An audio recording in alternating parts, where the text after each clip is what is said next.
Welcome everybody to the May 2nd, 2025 edition of the Zooch and Wild podcast.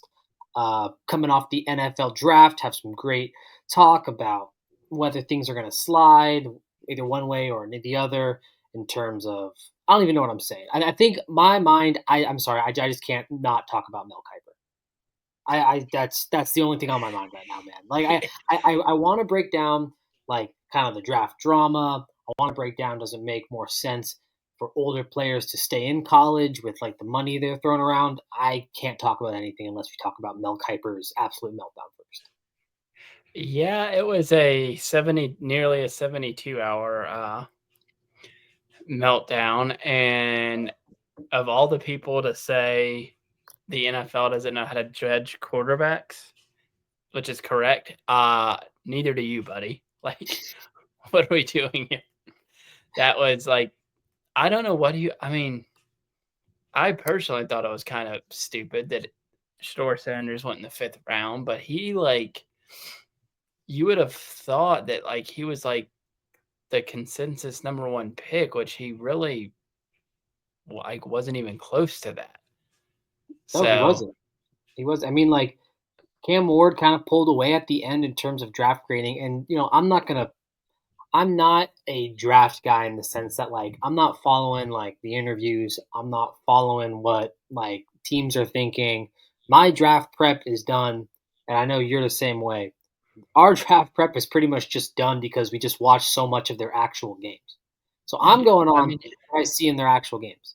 Look, I got to see Cam Ward play in person. I'll tell you, that's a guy who looks like a number one overall pick. I saw him absolutely crush the hearts of about 50,000 Cal fans. Sad, but he he looked like a number one overall pick. I saw Shedeur's probably 70% of Shedeur snaps last season, and he looked good. Like I'm not gonna lie, I think I fall somewhere in between the people that think he sucked and the people that thought he was supposed to be number one overall. But here's the that's thing. how I am. Like I obviously think he was. To me, he's better than a 5th, like 144. Isn't that what he went Hmm. overall, like Yeah. 144 or whatever? To me, he's better than that. But I wouldn't like. My thing with the draft and specifically with quarterbacks is more often than not you see like a run on quarterbacks, right? Like, Hmm. so someone will go first, and then maybe like a surprise guy kind of goes a couple picks later or whatever, and then there's like 3 or 4. I mean, it happened a little bit last weekend too and like I love Jackson Dart. I'm not entirely sure that he was worthy of being the 22nd overall pick or whatever it was that the Giants traded up to take for him. I'm not entirely sure that Tyler Shaw I'm, don't even get me started, man. Don't. I mean, should have been that high, but that's generally like I think the thing like when I started kind of thinking, all right, this is a little bit weird, is when like Dylan Gabriel went. Like I understood Jalen Milroe a little bit. Like obviously he has a lot he's got to work on, but I don't know. Like it wasn't like a normal quarterback year where 4 or 5 guys go in the first yeah. round, which No, seems like happens like quite a bit. it was interesting too. I think with Shedeur, part of the slide, it was not, and I think this is why Mel got so upset because I think Mel is like weirdo, like tunnel vision into like just breaking down film, and like he turns on the Colorado film, and like Shador is accurate. He's got size. He has like poise. It's like I don't think Mel Kiper like goes on Instagram or like sees like a lot of the Yeah. stuff that probably, let's call a spade a spade. No one wants to really address the white elephant in the room like on these national media networks, except for a few people. Like Shador didn't get picked earlier than Shador got picked in the 4th or 5th round because they didn't want all the baggage to come with essentially what would be a backup quarterback to start his career. Like Yeah, and that like that's what it if is. he Like had it's as gotten simple as drafted in that. the first, and it And I feel like happens with no one's just coming out and saying that. Like they're pussyfooting around. Sorry for lack of better terms. They're like, oh, it's obviously not on the field. It's like it's okay to just say like, yeah, we don't want like teams didn't want that baggage in their backup quarterback. Well, exactly, and the issue with drafting a guy, and I would even say the 3rd round too, is they're no matter what people say, they're gonna want him to start that like, the first time whoever the built-in starter starts struggling, they're gonna want whoever the quarterback that got drafted was to come in, and these teams Yeah, always say, "Oh," like, seriously, who is the last first round QB? I honestly think it might have been Jordan Love that, like, yeah. actually sat for a couple years. I'm Like, the trying to think Packers too. I mean, usually do sit Desmond their Ritter guys was for a little bit. early. Desmond Ritter was early second round, and he sat out a little bit, but I mean, he ended up stinking. So it's like you said, those early guys, and especially like Shedeur is like that on steroids. And the Right. fact that like his dad has pretty much been saying like he's a star, he's a star, he's a star, and he says he's a star, he's a star, he's a star. Like he carries himself and his media presence and his entertainment presence is that of a starter. It's just a lot of baggage to take as a backup. And also calling a spade a spade, Sanders family, I'm a fan of Dion. You're a fan of Dion. We've talked a lot about how he is objectively a good coach. He's brought Colorado from a one-win program to playing in the Alamo Bowl, which is a solid bowl if you're not in the New Year's Six. Right. They overplayed their hand. Like they overplayed their hand with not doing certain workouts, only interviewing with certain teams. Like all of that collectively adds up to the situation we saw. Right, and like you said, we fall somewhere in between the middle, like, I don't know if you saw it, but the video of, Shiloh Sanders, like, basically making fun of himself, where he's like, "Oh, I hate to see what this means for me, because if they're Yeah, making you wait," like, yeah, I saw some people that, like, clearly didn't understand. Like, either they didn't understand or they, like, just have so much hate that they're like, "Did he really think he was gonna go in, like, the 3rd round?" And you're like, "Come on, bro." He's, like, making his brother, like, laugh in, like, the most stressful environment you can possibly think of if you're right. an athlete, other than, It's like, the true. end of a game probably, but, yeah, it was I mean, I wasn't, like the way I kinda look at that whole situation is if he ends up being a star, then they are gonna have all the cockiness and flamboyantness that they want It to is use it is the most like funny QB room of all time though. it is. I know we're getting a little NFL now. Like that seriously is I like can you think of a more funny QB room than that? Maybe like the Vince Young, Tebow, Mike Vick.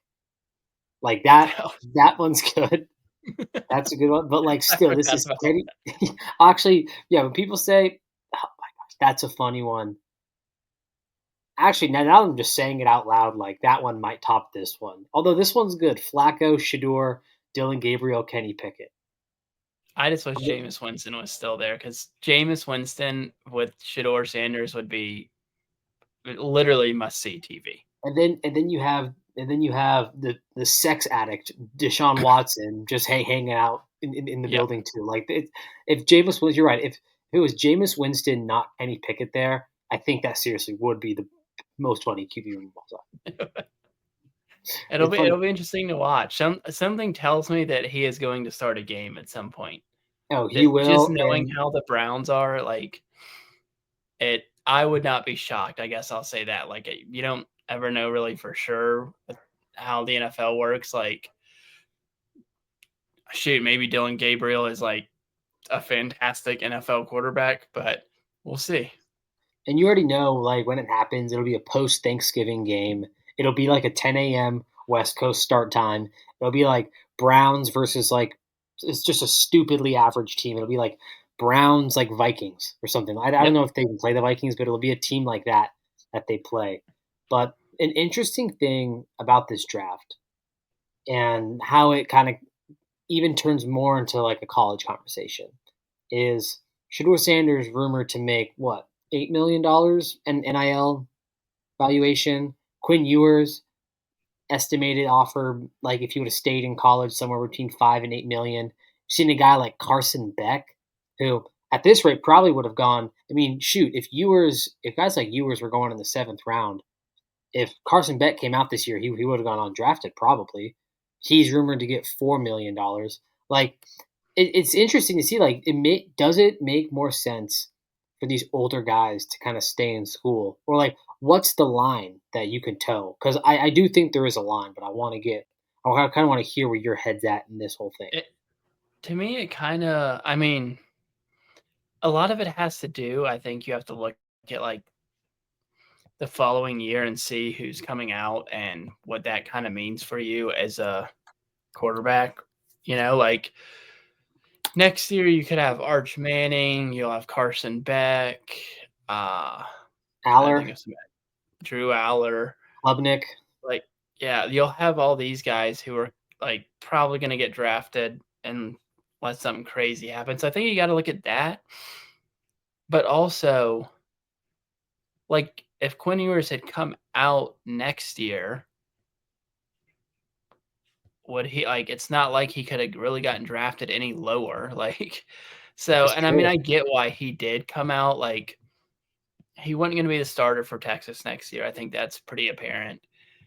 I mean, he coulda made good money somewhere else, but he's also an injury-prone guy who has been I mean, he's been hurt a lot, so it's kinda like, "Alright, like, I can stay and get this extra, whatever, $5 million to go to Auburn," let's say, or I could leave and, possibly if I stay, I get another injury, and that really tanks my draft stock even more.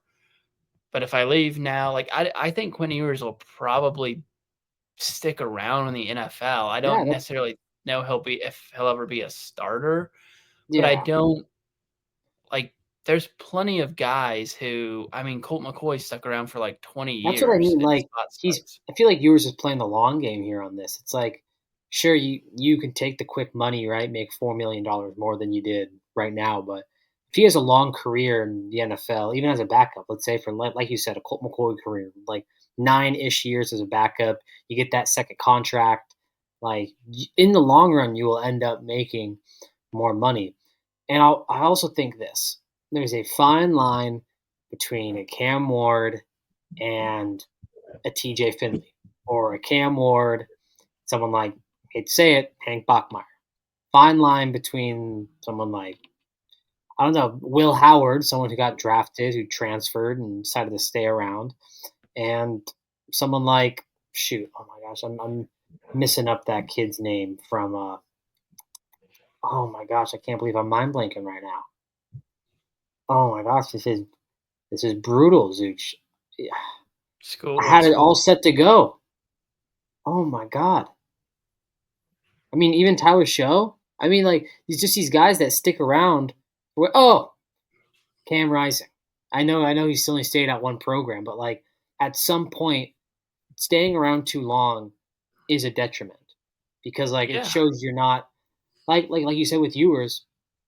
Even if he goes out the draft next year, I mean, he's still what the even right now he'd probably be the third or fourth best QB in next year's draft because Right, and everyone that, like, would has have Manning, that has Aller, Klubnik over him. yeah, and that has to play into it, but I do think you'll start seeing a little bit more of, like I do think you'll see some guys who are like, "No, I'm gonna, I'll stick around, the money's gonna be good." I mean, I honest to God understand it. If you're not gonna be a day 1 or a day 2 pick, I get it. Like, if you decide to stay and, see like, it would have been stupid for Ashton Genty to come back, right? We both went to Did Boise State, and anyone? I'd be like, Okay, "You are a complete and total I want to idiot." ask But, you a question. What percentage of BSU fans like actually believe there was a chance of him coming back and not just being like, haha, like I hope he's coming back? I What's the honestly percent? think I think it's probably like 13% because I saw a guy the other No. night who said after Ahmed Hassanin got drafted, he was like, LOL at the Detroit Lions fans who say it's a problem that Hassanin told Dan Campbell that he would die on the field for him. And somebody, thank God, like responded to his tweet and was like, I've seen nobody say that. And I checked back again today to bring it up, and he deleted the tweet because it was one of those like made up, and you see it a lot in social media, like a made up. there we go, Knights. It was a made up like I'm gonna try to get some like Twitter. It was a like what's our guy's name? Nick. Um, Nick Adams, who was like furious. Like it was like one of those type of tweets. But I think like Nick Adams does it to like be funny. Like he like tweeted whatever it was about Quinn Ewers not getting drafted. This guy was like, honest to God, like I'm like almost felt bad. I'm like, all right, dude, like what Lions like every Lions fan knows how Dan Campbell is. Like, why would they be like think that was a bad thing? Like it I was don't just know. that type of thing. So No, I I don't. honestly You think think that's 13? You think 1 out of 10 Boise State Bronco fans actually thought there was a chance that Genty would come I think like a lot of and of course the Wild immediately score. back? For those just I think listening, Zoot is double timing with the Knights game in the background. it's right behind me. Kaprizov scored again. Uh I think there's a lot of fans who don't like it's almost like they get so caught up in the like coach speak and like player speak and that kind of stuff that they don't, think about it in like a reality bit. Like what do you expect? Like I mean, we see it all the time with Danielson, and not that it's not even true. They're like, oh, like he like loves this team, like he's super loyal. I agree, but if someone offers him $9 million a year to coach, I'm not gonna be like, oh, disloyal. Like he left, like he went back on everything he's like what do people want him to say? Like, no, like I love BSU, but the first time I get a really, really good offer, I'm out of here. And I'm not saying that's what he would do, that's what he's gonna do. That's true. But It, it, like Boise State has never like there's like 4 programs, I honestly think that like your coach is not leaving to go to another school. And love Boise State, they are not one of those programs. They well, are they are light lucky they years have away from that. Danielson because I think Jeremiah Dickey uh, backed up the Boise State version of a Brinks truck. That's about as much money as the state of Idaho can get together Yeah. for a public servant, technically, as an employee of the state. You know what? So someone's got to look into this. Can we get Statman Nate Carroll on whether Spencer Danielson is now the highest paid Idaho state employee of all time? I mean, I I would mean, think he's he's got up $11 million extension. Yeah, I mean, and that's one of those like sketchy ones too. Like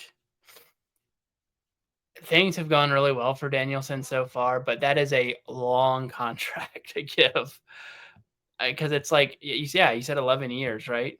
11 That million. I is think it was 5 years, 11 $11 million. 5 and what he originally signed or did they redo like restructure his like I have current no one? clue. I was under the assumption that like his contract was up like soon within the next couple years, so they just like added money on and like made Okay. his I money didn't know if per they year added more. it on, so it's like a 8-year deal now. But you know what? Good for Spencer Danielson. The vibes were quite the vibes were low that night at New Mexico before Andy Yeah, Avalos got fired.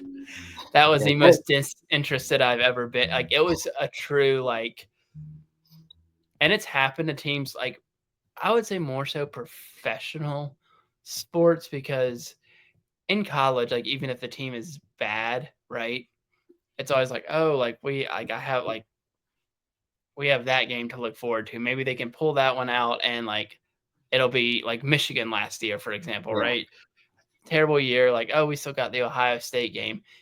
That night of that New Mexico game, I was like, we're not going to the Mountain West Championship. New Mexico was like 2-8. Like I truly didn't even want to. I'm like, why am I even here right now? I Like, there's remember better where I games. was when I watched that game, man.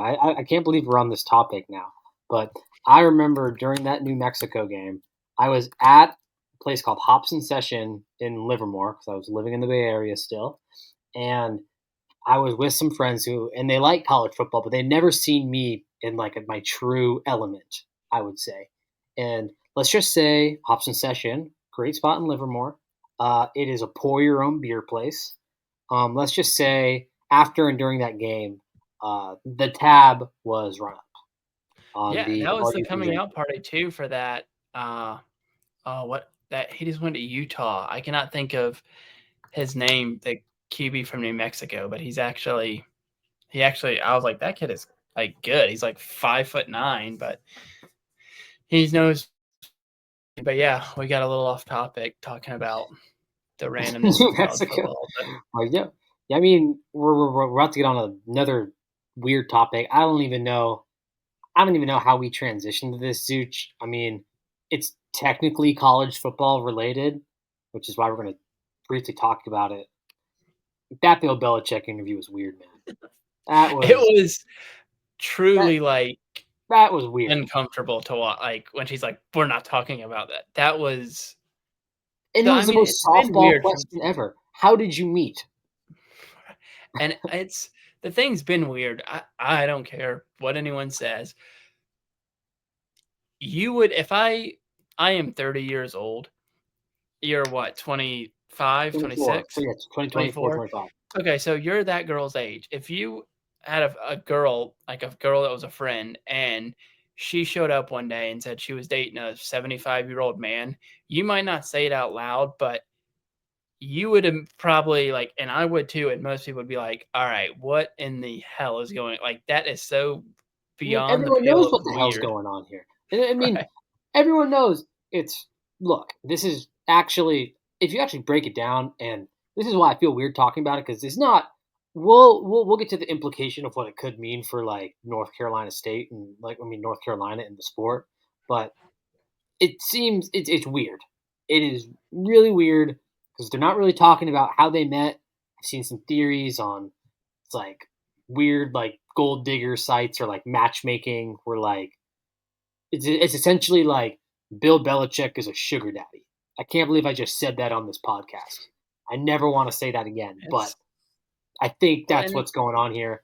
He gets like a partner because he's like divorced, and she gets money and fame and power. So it's like a yeah, and it's just decent trade off, but it's I like guess. uncomfortable. It's It's just not weird. like I feel weird even talking about it. like if you were like say if you were like friends with her or friends with Bill Belichick, I mean, and like he started doing that and she came around and she was like like you were like, "Ah, I actually kind of like the girl. Like she's like funny. Like we all know why she's here, but like she's like funny and like self-aware and like Yeah. honest about it." Like it creeps me out when he's like, "Oh, she's my creative muse," stuff like that. I'm like, "All right, this is like Dude, this and, is like and like you said, creepy as all hell." it's been a little weird from the start. You said there's been hints like she runs all of like North Carolina's like football social media. And like she has to be CC'd on like everything related to Bill Belichick's Yeah, emails that's not directly like football game plans. And the beach yeah, picks. Let's just call a spade a spade. The beach picks. It's weird. I don't it's weird and uncomfortable and like I read today that like 30 minutes of the interview got like taken out because she kept like stepping in and it's just like it's odd. So it's gonna be interesting to see like how all that plays and out. But and I will say how it will play out, Zooch. Do you know who? And we're finally going to relate this to college football. Do you know who North Carolina plays week 1? Because I do. I want to say it's TCU, isn't it? It is TCU. And as someone who, I mean, we talk about the Burnerverse every couple weeks. I mean, we've seen game day at TCU and the Bros there. Let's just say if if Big Noon Kickoff decides to go there, game day decides to go there. Let's just say the signs in the crowd and the posts. I'm looking forward to those. Let's just say that. I mean, and like it's not he's not the first coach to do it. Like Lane Kiffin dated like a 24-year-old too for a while, but Lane Kiffin is also like 44. So it's a And little bit Lane more Kiffin, like his whole shtick too is like, oh, I'm like the crazy, like almost like the crazy uncle Lane Kiffin. Like Bill Belichick's the greatest freaking coach of all time. And it's weird, like he's coaching like North Carolina, like just a good team, not a national powerhouse in any sense of the term.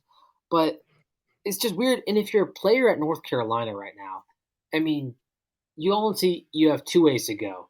You have the this is weird, I'm checked out, or like the positive way you could view it and spin it. It's like, man, if we like we can't be the butt of this joke. Like we have to be like man up to make sure like we are not included into the butt of this joke. Well, yeah, and you're like, what I'm interested to see is like how much he's like actually like around, and thank God, and stuff like that.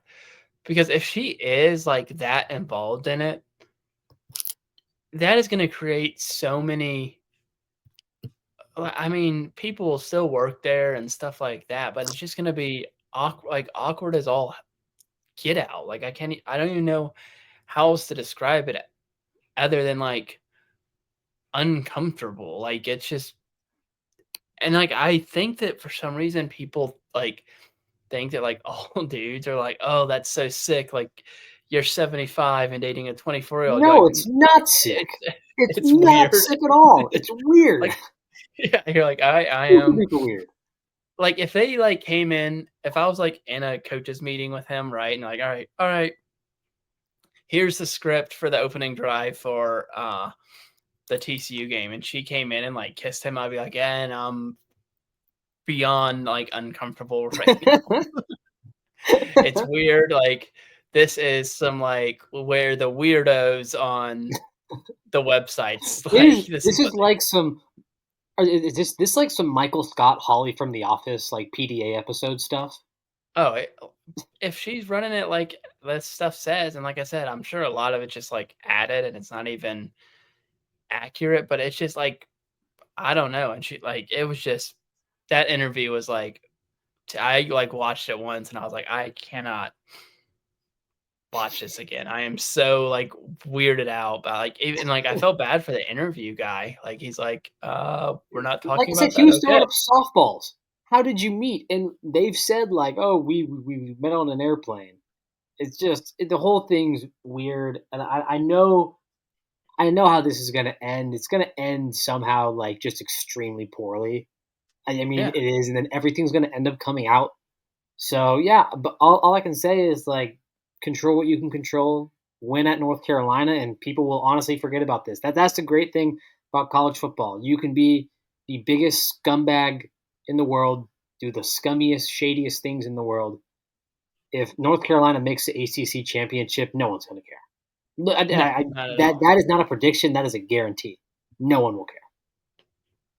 Yeah, it's just like I mean, it's college football is one. I mean, every couple years there's we just got to do something about these like legends of the sport at this point. You know, we had Urban Meyer going to the NFL and like grabbing 21-year-old girls' asses at the bar after they lost to the Bengals. Bill Belichick starts dating like a 24-year-old former cheerleader. Like, Pete Carroll and Chip Kelly are in Vegas now. This is not looking good for the legends of our game. Something terrible is going to happen to Pete Carroll.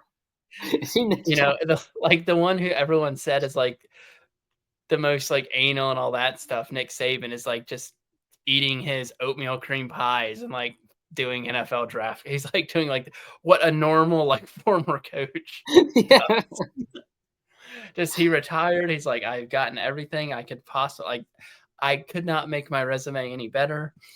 Do you, I'm we need gonna to retire, and he schedule did it like it gave Bell? it like was great for like there was like I kind of miss Saban because there was no like, all right, this is my last year, any of that stuff. He was just like, I'm like, he just retired out of nowhere. It was like kind of shocking. And with some of these other guys, you know, you had, which it's still like the funniest thing to me is Urban Meyer after the Papa John's having the heart problems and then coming back. And like, it just, I don't know. People get a lot of money and they start doing crazy things. Him on the golf cart. Oh, that's funny. Well, yeah, I guess we will see. That was some good topics in this show. Moving on now to the list weekly show. People who listen all the time, you guys know the drill. New listeners, this is where Zuchi and I dive into our Twitters, find funny tweets, college football, or just sports related tweets that we see in our algorithms that we want to bring to you guys. We neither support nor deny our support for these tweets. As always, we are the messenger, and we are just bringing these tweets to you. So do not get mad at us if something in this tweet makes you upset. Zooch, I have three this week. I mean, with the draft, there was just too many to choose from, but I had to whittle it down to my And three. some of them could not be Some of told them on here. some of them cannot be said. So this first one comes from at uh, sick sad shad, sick sad shad, and he quote tweeted, and the tweet says, "Is DJ ukulele on anyone's draft board?" And sick sad shad tweeted a picture of the WWE draft, it alluding that DJU would be joining the Bloodline. Not okay.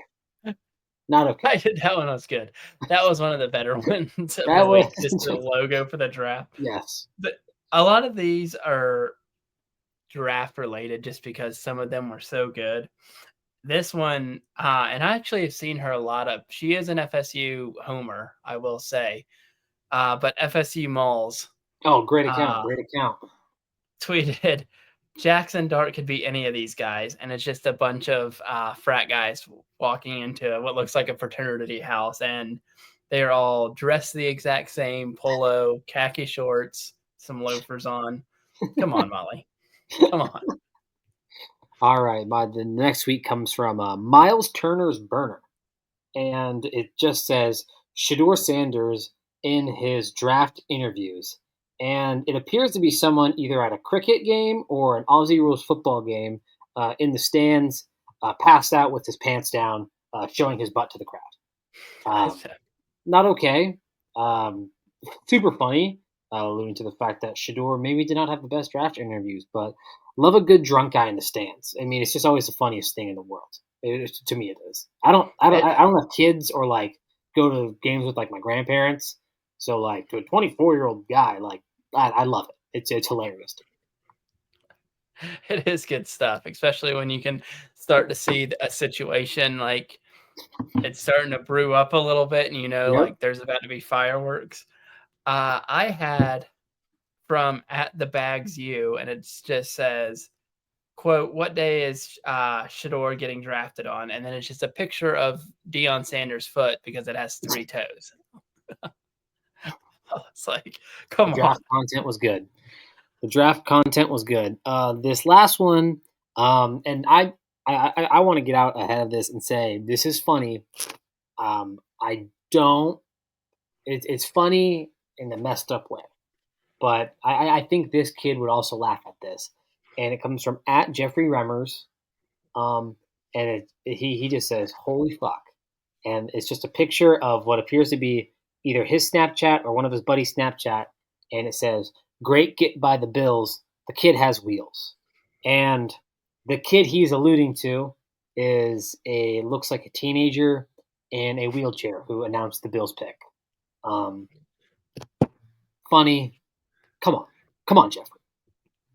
Yeah, it's uh that was going to be my third one, but I did have one more, and I am pulling it up. Where did it go? Oh no.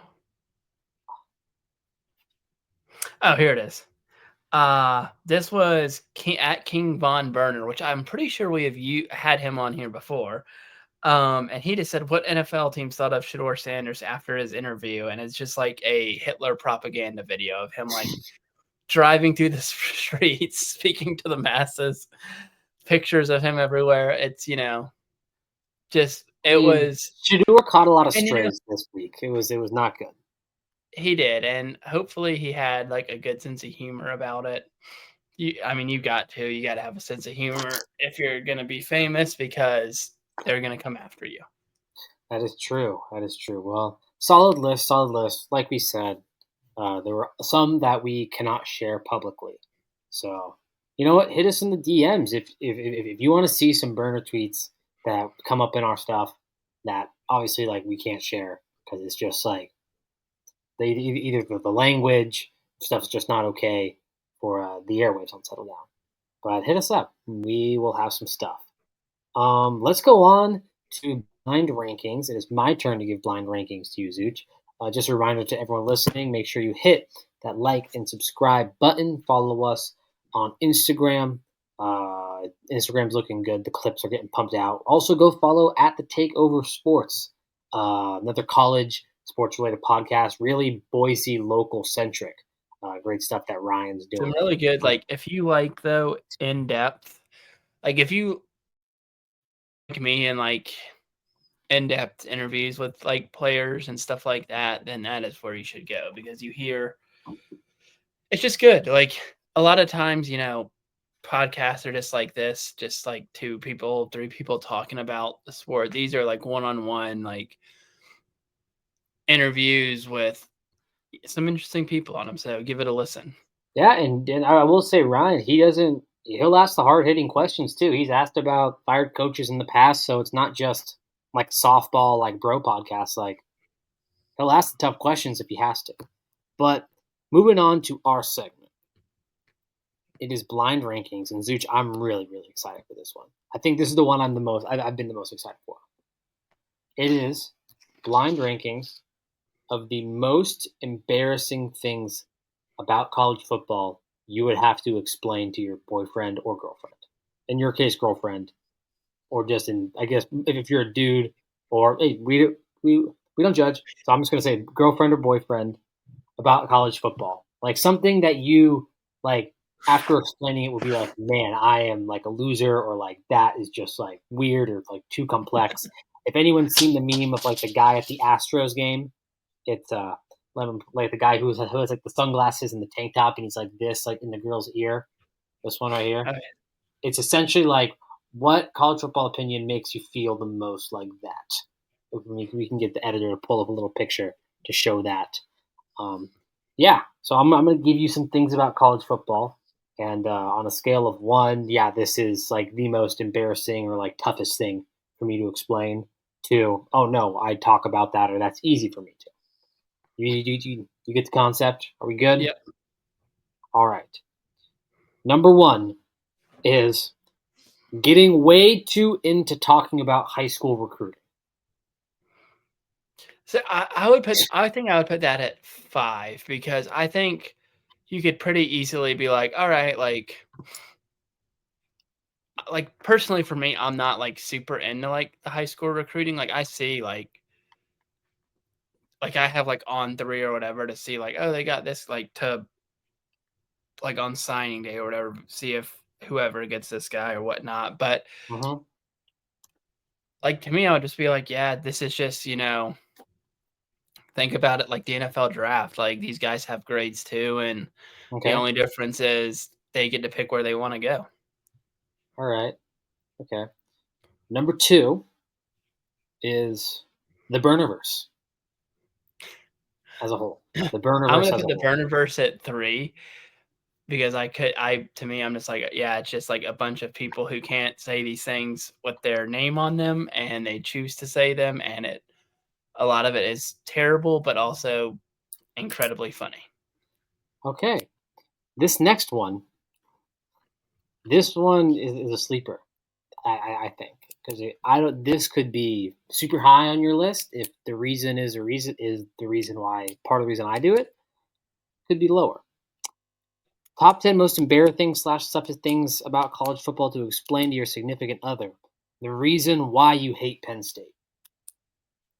I mean, it's so bad that I guess I would have to put it at number 1, but, like, once I you mean, do you? I mean, like it's facts. It's a story. eh yeah, I'd be like, "Well, they had a pedophile on their team for, like, 30 years, so that is why people hate Penn State." And I think most people would be like, "Okay, yeah, that makes sense." So I got 4, 2, and 1 open. Yes. I Which oh, one? 4, 4, 4, 4. 4. All right, this is going.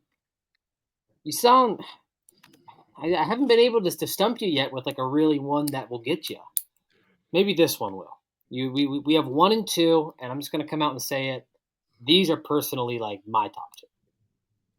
We have 1 is why we, and I say we because it's the group that we collectively watch college football with, why we laugh slash are so enthralled with Urban Meyer. Oh, yeah, it's, that would be number 1 for me probably because it would be such a long, like, drawn out story you'd have to tell. You'd have to be like, "Alright, well, it's partially like a hate thing, like, hate Urban Meyer.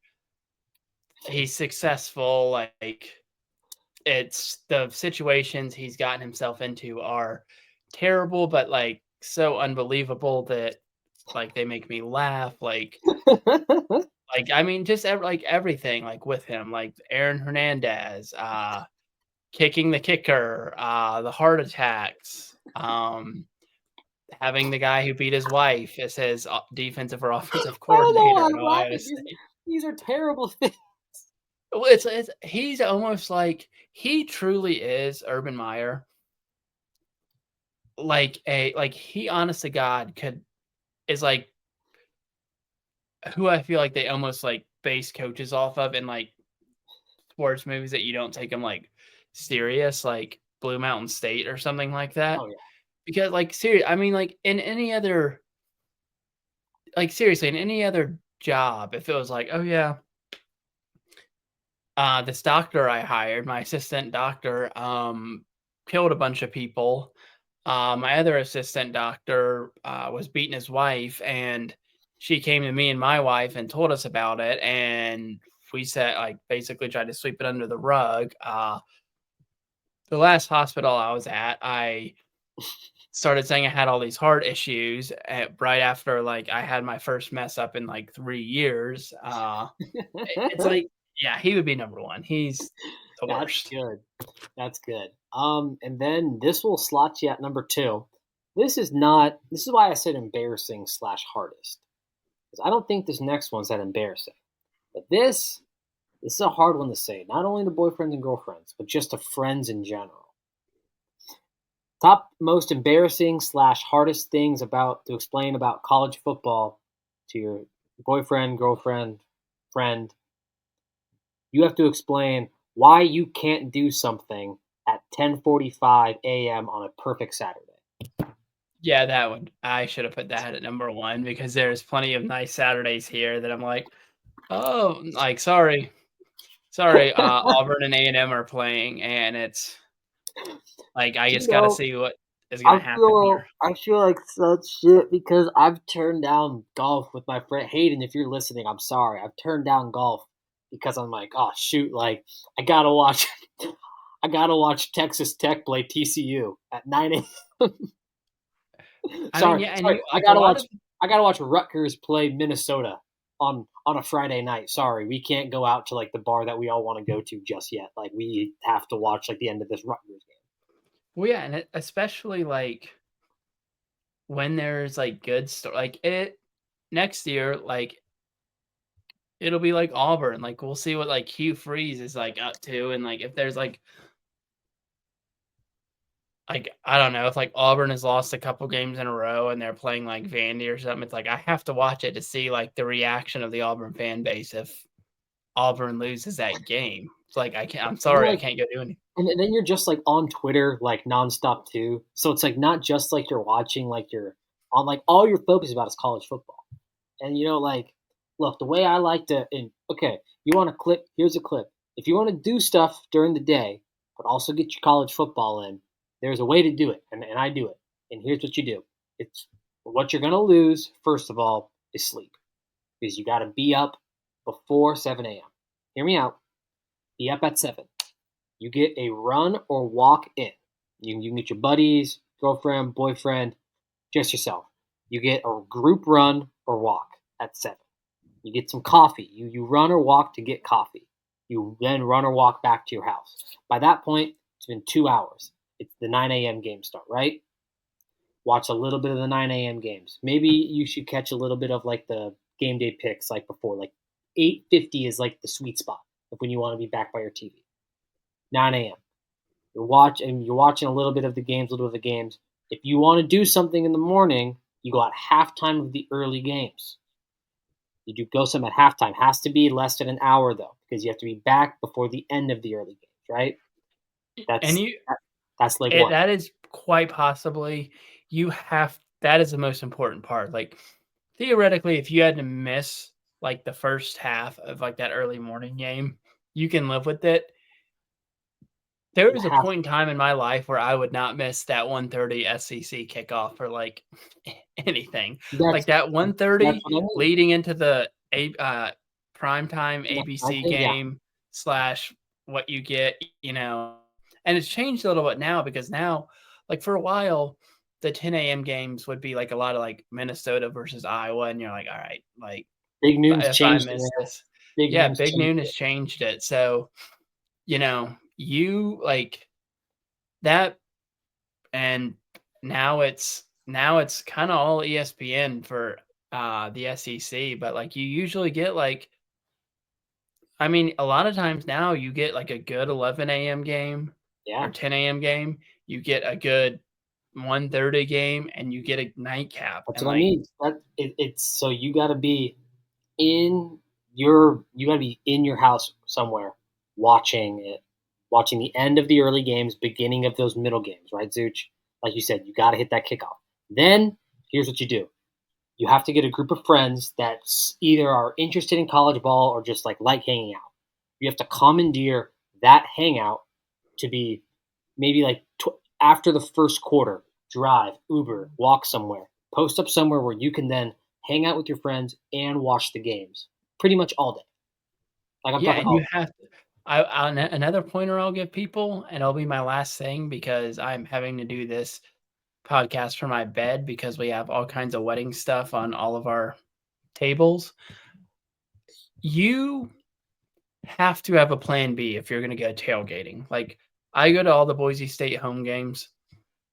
You have to have a plan B because I've gotten to tailgates before at that like no 1:30 TV. time, and I'm like, all right, like somebody I know here will have the fucking good game of like whatever. Like if it's Georgia and Alabama, that game will be on the TV, and you get there and they have Utah versus Oregon State, and you're like, okay, like Why is this on? And round up the fellas. We're going to end zone. We are yep, going to somewhere to or you watch have a to good like game. absolutely be that guy slash dick and be like, hey, change this game. Oh, but my brother's here from like visiting, and she goes to like Oregon State. Oh, like sorry, you have to be. I have been that guy, not at a tailgate, but like at house parties. It's like, oh, like we go to this school. I've literally been like, YouTube TV's got a quad box. Like, let's just run it, run it. No, I'll put it this way: when there's an election here, like the 4-year election, guess who gets the screen time? The people running for president. They have the Oregon State versus Utah, those like little state senate slash, oh, this is the school board district. Yep. They're down there on the bottom ticker. The big guys, if Georgia and Alabama are playing, or Ohio State and Penn State, who like Texas is on, and it's a top 10 game, or they're like losing to like an unranked opponent, that goes on. Not 4-7 Oregon State, who hasn't scored a point in 3 weeks. Like I don't care if you I don't care if you went there or not. And I've had to explain to people before, like we were down in Memphis a few years ago, and it was Oh, and then Tennessee what was happened? playing Georgia, and somebody asked to I was like, do not ask them to put Boise State versus San Diego State on. I will leave if you do that. Like we'll Okay, put but it on the the phone. strategy for that is you have to. And this is the last thing I'll say. Another key to a perfect college football Saturday, and if you go to these crowded bars, you must identify side TVs. You must identify the side TV because you have to. People will get mad if you change the main TVs. Identify a side TV. The bartenders, the waitresses, if you're nice, 99% of the time are cool with changing like the little TV there. I do it all the time at the place I go. Mutt Lynch is in Newport Beach. Hey, Nevada, Reno, San Jose State, Boise State. Come on, just give us like two of like the smallest TVs in the corner. Yeah, you can. You got it. Everyone else is watching some SEC game. Nope, not me. Locked in on good old San Jose State, Boise State in the corner. No, and you gotta stand your ground too. Like I had a guy come in the other day. at work, the Knights were in overtime, and he's like, "Ah, you mind putting the Clippers game on?" I was like, "After this overtime, after somebody scores, you gotta stand your ground." And he death stared me for like the next 20 minutes, and I was like, I am not turning off a sudden death overtime when they are down 2-1. Had they been up 3-0, I would have been like, "Oh, okay, like, yeah, sure, buddy. I am not putting on Clippers Nuggets for to turn this off. Sorry, you wait your turn. Wait your turn." Oh, that's perfect. That was a fun show. That was a good show. We will be back in 2 weeks. No, don't know when yet, but pretty soon we will be starting our conference breakdowns. Don't know if that's going to be the next show after this, or we'll have to get the timelines lined up to make sure we are doing the conference breakdowns all the way up pretty much until the start of fall camp. So that will be coming soon. Something to look forward to. Zooch, anything else? Nothing else. I guess just watch the playoffs. Keep an eye out. I want to say the transfer portal's closed Close. now. So spring games are for the most part done. School's almost out for people, so Mm-hmm. it might seem like a long time, but we're about to be in May, June, July, August. You got 4 months or so, and we'll be back into the grind Yeah. of seeing what's going on, and Oh yeah. we have some good stuff. Like, it is going to be, it's the state of Alabama is going to be fun to watch this year. Kalen DeBoer, uh, I almost You said free? Gene Chizik, Hugh Freeze. Like, that's going to be Oh, fun to watch. Like, there's a lot of interesting stuff that we're going to get into. Like, might do some underrated hot seat coaches, which I think oh there's yeah. actually quite a few. I guess like we'll start hearing a little bit.